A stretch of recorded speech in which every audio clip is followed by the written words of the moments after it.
जय हिंद दोस्त, कैसे हो आप सब। उम्मीद करते हैं सब बढ़िया होगा। आज मैं बात करूंगा आरक्षण। रेलवे बोर्ड की तरफ से एक नया आदेश आया है और क्या यह बच्चों को फिर से तबाह करेगा। हम सब जान रहे हैं कि रेलवे बोर्ड ने क्या हुआ अभी। हाँ, अभी ग्रुप डी में क्या हाल हुआ। अभी बच्चे का ज्वाइनिंग हो रहा है। इसके पहले सीसीए का समस्या जो 20% को आरक्षण को लेकर के था, बच्चे तबाह हो गए थे। रिवाइज रिजल्ट जारी करवाने के लिए कितने परेशानियों का सामना करना पड़ा। घेराव किया गया, आंदोलन किया गया, ट्विटर कैंपेन 3-3 बार किए, फिर भी हमारी सरकार और माननीय रेल मंत्री अश्विनी वैष्णव जी बात नहीं सुने। मेरे दोस्त, ठीक है, नहीं सुने, नहीं सुधारा गया, कुछ नहीं हुआ, लेकिन हमें यह पता चल गया था कि सीसीए का क्या समस्या था, जो मुंबई चेन्नई का जो समस्या था वो क्या समस्या था। अब एक नया आरक्षण का मामला आया है और वो क्या, वो समझने की जरूरत है। मेरे दोस्त, क्या इस तरह से होता रहेगा और क्या जो हो रहा है उससे फायदा किसको है। हमें सीसीए से कोई दुश्मनी नहीं है, कोई दुश्मनी नहीं है। नॉर्मल छात्रों की कोई दुश्मनी नहीं है। एससी, ओबीसी, एसटी, जनरल को कोई दुश्मनी नहीं है सीसीए से। इस तरह से क्यों नियम बनाए गए हैं जिससे समस्या बन जाता है। लोग छात्र आंदोलन करने के लिए एकदम उतारू हो जाते हैं, मजबूर हो जाते हैं। ऐसा क्या है, ऐसा क्या नियम लाया गया है कि क्या फिर से अब हम लोग की लड़ाई बढ़ेगी। क्या समस्या हमारा फिर से नया बनेगा और यह आंदोलन लोग कब करेंगे, जब फिर से वैकेंसी आएगा, जब लोग पास करेंगे, है ना, एग्जाम निकालेंगे ग्रुप डी का। उसके बाद और ये एनटीपीसी लेवल, आपका लेवल 1 में भी ये समस्या है और लेवल 2 में 5 अभी सब कुछ बताएंगे हम। यानी आरआरबी की तरफ से जो आदेश आया है उसमें ग्रुप डी का जो बच्चे फॉर्म भरेंगे उसमें आरक्षण है और ऊपर लेवल 2 वाले में यानी एनटीपीसी वाले में भी आरक्षण दिया गया है। तो ये ग्रुप डी और एनटीपीसी दोनों के लिए। मेरे दोस्त, आपको यह समझना होगा कि इसमें सुधार लाने की जरूरत है या नहीं। ये किसके लिए फायदेमंद है, एससी के लिए, ओबीसी के लिए, एसटी के लिए फायदेमंद है या अग्निवीर के लिए। अब मैं अग्निवीर क्यों कह रहा हूं वो जरा समझिएगा मेरे दोस्त। इसके पहले तो सीसीए वाला समस्या था, बच्चे एकदम तबाह हो गए, परेशान हो गए, लेकिन फिर भी कोई मामला सुधार में नहीं आया, कुछ नहीं हुआ, बस रिवाइज रिजल्ट जारी हुआ। ट्विटर कैंपेन हम लोग 3-3 बार किए थे। तो जैसा कि हम लोग जानते हैं, आरक्षण मैं बात करूं तो सीसीए को 20% हॉरिजॉन्टल रिजर्वेशन दिया गया है और 20% एक सर्विसमैन हॉरिजॉन्टल रिजर्वेशन है और फिर आपका 4% जो दिया गया है वो पीडब्ल्यूडी कैंडिडेट को दिया गया है। यानी 20 और 20 40 और 4 44% ये हॉरिजॉन्टल रिजर्वेशन है। डायरेक्ट आपको 44% मिलेगा मेरे दोस्त। यानी 100 सीट है अगर, तो 100 में से 44 सीट दे दिया गया, ठीक है।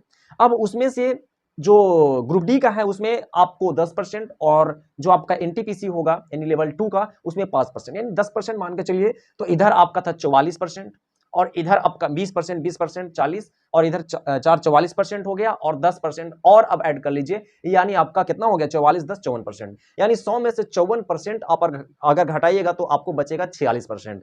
दोस्त, अब यानी 46% नॉर्मल कैंडिडेट को ही मिलेंगे। जरा सोचिएगा, 46% नहीं मिलेंगे। सोचिए अगर 1 लाख वैकेंसी है तो उसमें से मात्र 46,000, मात्र 46,000 नॉर्मल कैंडिडेट यानी ओबीसी, एससी और जनरल को मिलने वाले हैं। यह समस्या आखिर सीसीए वाला कितना बड़ा हो गया था, कितना बड़ा हो गया था। अब ये फिर से जो आरक्षण दिया गया है वो क्या समस्या फिर से नया बनेगा या समस्या का निदान होगा, आपको सोचना है। नॉर्मल छात्रों को जो सीट है वही सीट को अब अग्निवीर को दिया जाएगा। हमें अग्निवीर से कोई दुश्मनी नहीं है, हमें कोई सीसीए से दुश्मनी नहीं है, लेकिन हमारा सीट अगर किसी और को दे दिया जाएगा तो वो बच्चे क्या करेंगे, आंदोलन तो करेंगे ही करेंगे। उस जगह पर आप होंगे, उस जगह पर कल कोई और होगा तो आंदोलन करेगा, क्योंकि बच्चे कितने मेहनत से, पिछले बार आप जान रहे हैं, पीईटी पास हुए, एग्जाम पास हुए, लेकिन फिर से लोगों को लगा मेरे साथ अन्याय हो रहा है, क्योंकि ज्यादा से ज्यादा सीटें किसको दे दी गई थी, सीसीए वाले को दी गई थी। यह समस्या बहुत ज्यादा था, बहुत ज्यादा था। बच्चे कितने मेहनत से पीईटी पास करते हैं, कितने मेहनत से एग्जाम निकालते हैं और लास्ट में जाकर के उनके साथ क्या होता है, उनके साथ घोटाला हो जाता है। तो उनको बाद में समझ में आता है। अभी ये जो नियम लाए गए हैं, अभी ये जो आदेश जारी किए गए हैं, इससे बच्चों में, मैं मानता हूं, बच्चों को अभी नहीं दिखाई पड़ेगा, कुछ लोगों को दिखाई पड़ रहा होगा, बच्चे तब दिखाई पड़ेगा, बच्चे तब ज्यादा परेशान होंगे जब उनके साथ बीतेगा, वो स्थिति आएगा।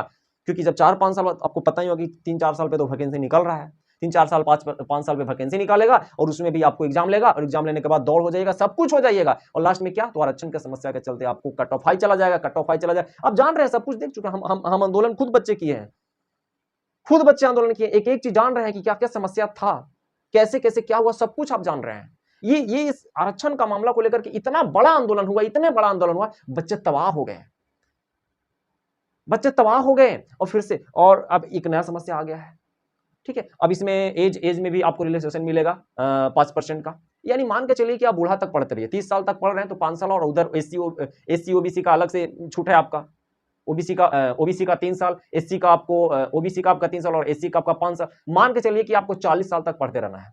भैया एक तरफ से छूट, ये एज मतलब छूट दिया जा रहा है, लेकिन एक तरफ से क्या, ये छूट बूट से हमको कोई मतलब नहीं है। हमको मेन सीट से मतलब है। हमारा सीट किसी और को दिया जाएगा तो बच्चे क्या होंगे? बच्चे परेशान होंगे, बच्चे झगड़ा करेंगे ही करेंगे, बच्चे आंदोलन करेंगे ही करेंगे।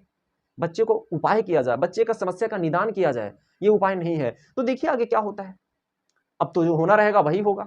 जो आपको जो सूचना दिया गया, जो आपको आदेश दिया गया, मैं उसको बता दिया हूं। लेकिन ये बहुत बड़ी समस्या, मैं पिछले बार भी मैं एकदम अपडेट आपको वीडियो से के माध्यम से अपडेट कर रहा था कि अब क्या होगा, अब क्या होगा। लेकिन ये बहुत बड़ी अपडेट है, इसलिए मैं अपडेट करने की आपको कोशिश कर रहा हूं। और ये बहुत बड़ी छात्रों के लिए समस्या है, नॉर्मल छात्रों के लिए बहुत बुरी खबर है, ये बहुत बुरी खबर है।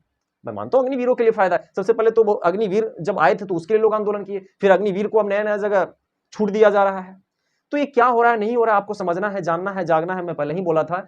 और एक दिशा में आपको आना है, ठीक है, एक दिशा में आपको कार्य करना है, क्योंकि जब तक आप एकजुट नहीं रहेंगे तब तक आपका शोषण होते रहेगा। एकजुट होकर के, एक मत होकर के एक कार्य करिएगा, तभी सफल हो पाइएगा मेरे दोस्त।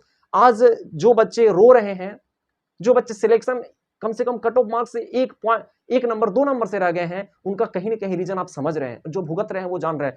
तो ये समस्या बहुत बड़ी समस्या बन सकती है नॉर्मल छात्रों के लिए। जो अब ज्यादा से ज्यादा अब सीटें दिया जा रहा था, अब सीटें वो कम गया है, और अब नॉर्मल छात्रों के मात्र 46% ही मिलेंगे, मात्र 46% ही मिलेंगे। तो दोस्त आज इतना ही, फिर मिलते हैं नेक्स्ट वीडियो में नेक्स्ट अपडेट के साथ। वीडियो के साथ बने रहें, और चैनल पर नए हैं तो जरूर सब्सक्राइब और शेयर जरूर करें मेरे दोस्त। आज इतना ही, थैंक यू।